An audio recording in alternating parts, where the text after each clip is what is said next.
final inductee into the 2021 Australian Survivor Hall of Fame is our non-player inductee and the second host of Australian Survivor to be inducted into the Hall of Fame, Lincoln Howes. Now, Lincoln was plucked out of obscurity in 2001 when he was chosen as the inaugural host of Australian Survivor, beating out numerous big names such as Jamie Dury, Grant Kenny, and even the original US winner Richard Hatch to land what was at the time the most coveted role on Australian television.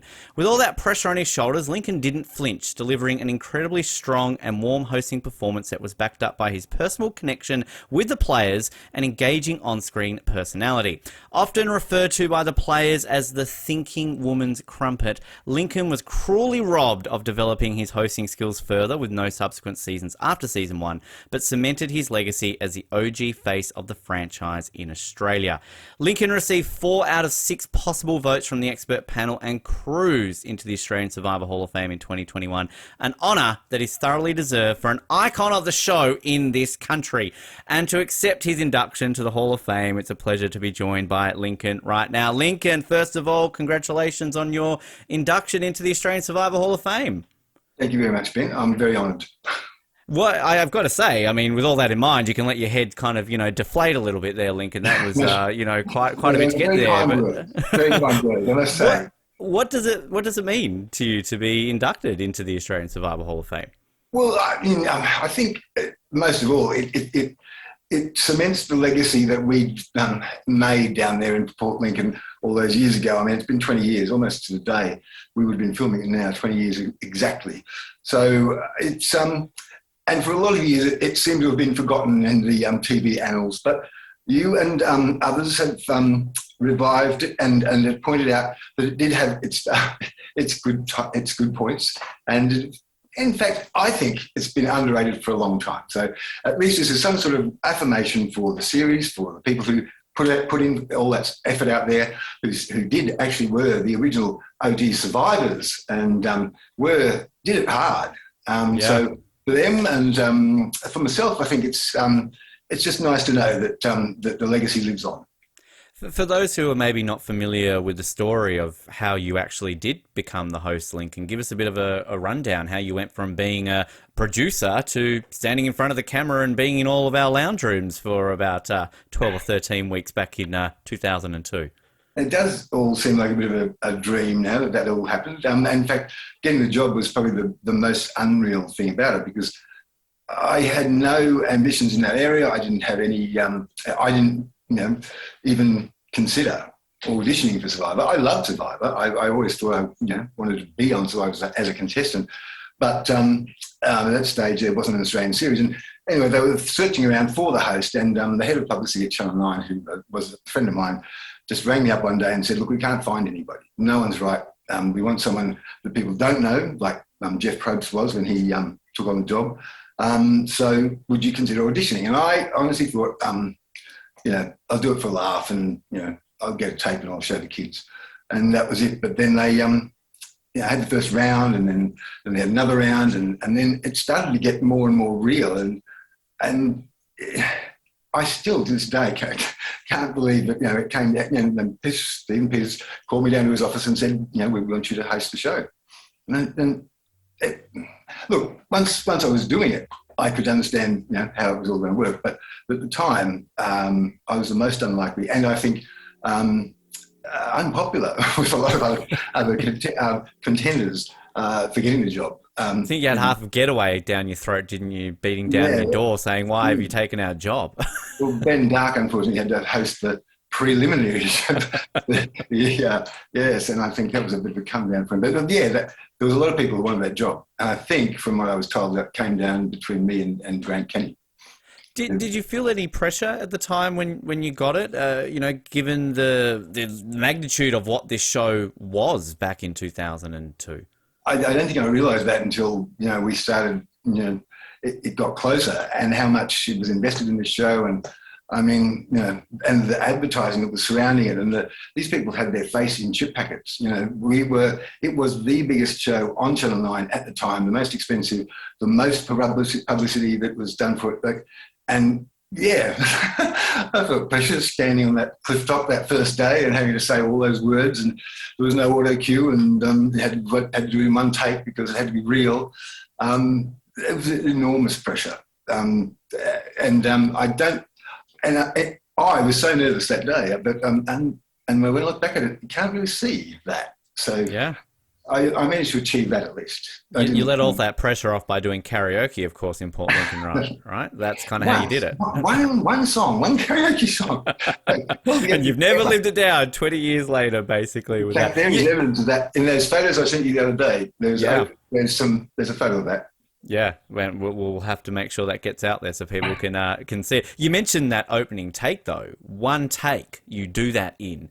Is that a massive drop mic moment for you? When you finish that scene and the players are off, do you just go, boom, nailed it? Maybe this hosting gig is, could be for me. It's maybe up my alley a little bit more.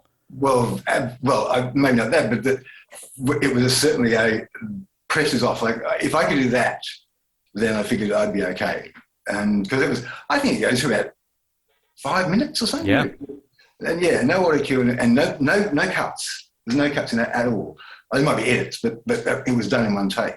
And I figured, if I manage that, I'll be okay.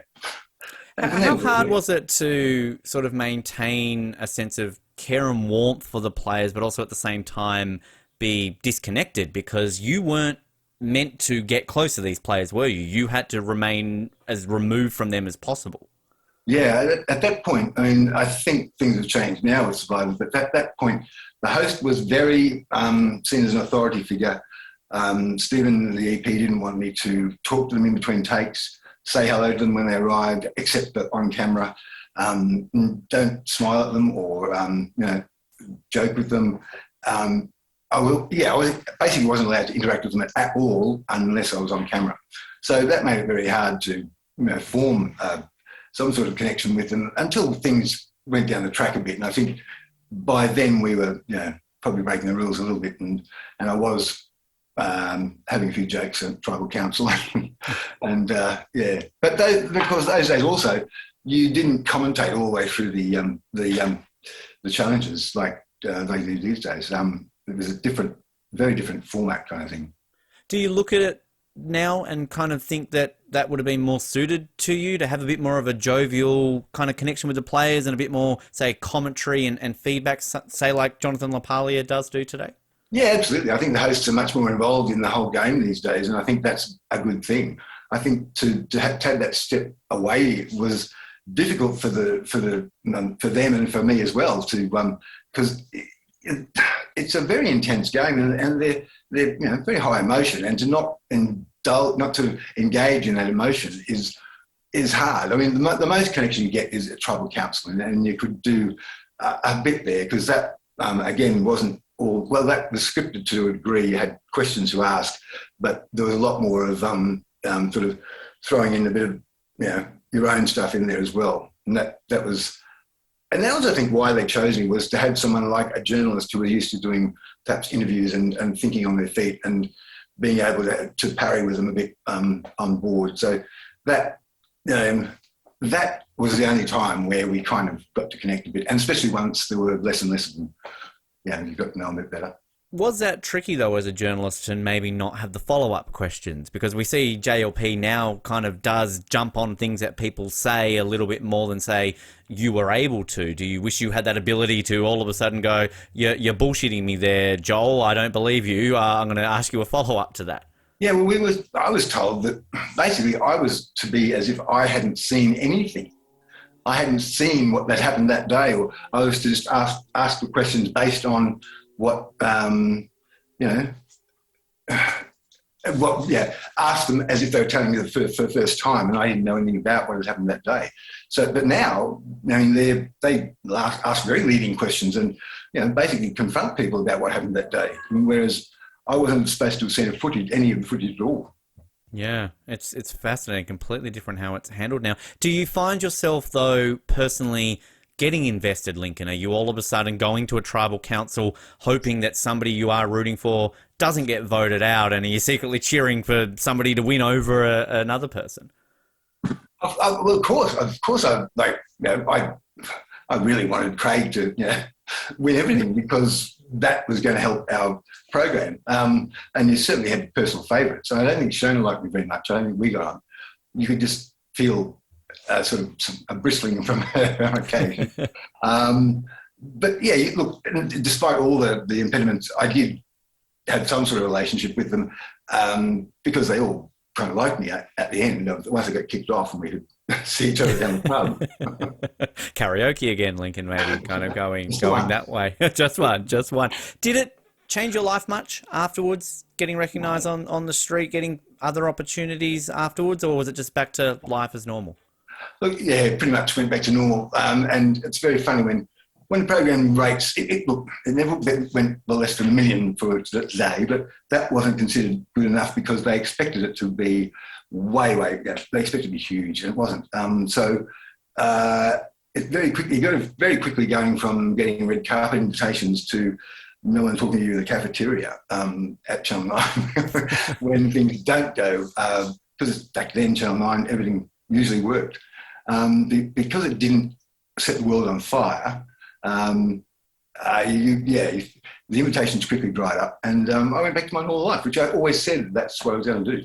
And I only took a job if I knew I could go back to what I was doing before, which was working at 60 Minutes.